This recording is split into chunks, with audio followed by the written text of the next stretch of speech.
Comilla Victoria সরকারি কলেজের শিক্ষার্থী সোহাগী জাহান তনু হত্যা মামলার প্রায় ১০ বছর পর নতুন করে তদন্তে অগ্রগতির চেষ্টা করেছে police bureau of investigation PBI. সোমবার কুমিল্লার সিনিয়র জুডিশিয়াল ম্যাজিস্ট্রেট আদালতে তদন্ত কর্মকর্তা পিবিআই পরিদর্শক মোহাম্মদ তরিকুল ইসলাম সন্দেহভাজন ৩ জনের ডিএনএ প্রোফাইল ক্রস ম্যাচের অনুমতি চান। তাদের ডিএনএ তনুর পোশাকে পাওয়া নমুনার সঙ্গে মিলিয়ে দেখার আবেদন করা হয়। বিচারক মমিনুল হক আবেদনটি গ্রহণ করে পর্যালোচনার জন্য রেখেছেন। দাঁড়ে দাঁড়িয়ে ঘুরছে গত ১০ বছর, কিন্তু এটার কোনো সুরা হচ্ছে না।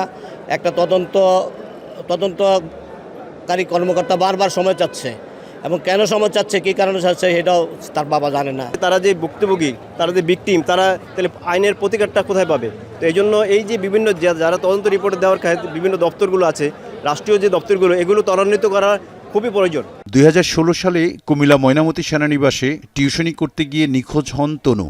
পরে সেনানিবাসের পাওয়ার হাউস সংলগ্ন একটি জঙ্গল থেকে তার মরদেহ উদ্ধার করা হয়। পরদিন তার বাবা ইয়ার হোসেন কুমিল্লা কোতোয়ালি মডেল থানায় অজ্ঞাত আসামিদের বিরুদ্ধে হত্যা মামলা করেন। 10টা বছর আমি ঘুরতেছি আদালতে বিভিন্ন জায়গায় বিভিন্ন আমি কোনখানে গেলে বিচার পাবো, কেউ আমার বিচারটা করেও না, দেখেও না।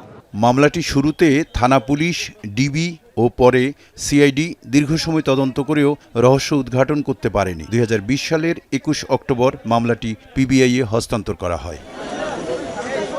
তনুর পোশাকে ৩ জন পুরুষের ডিএনএ পাওয়া গেলেও এখনও মামলার কোনো কুলকিনারা হয়নি।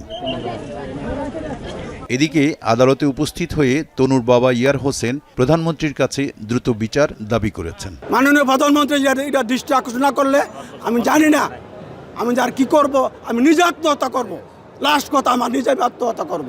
এখন কুমিল্লা।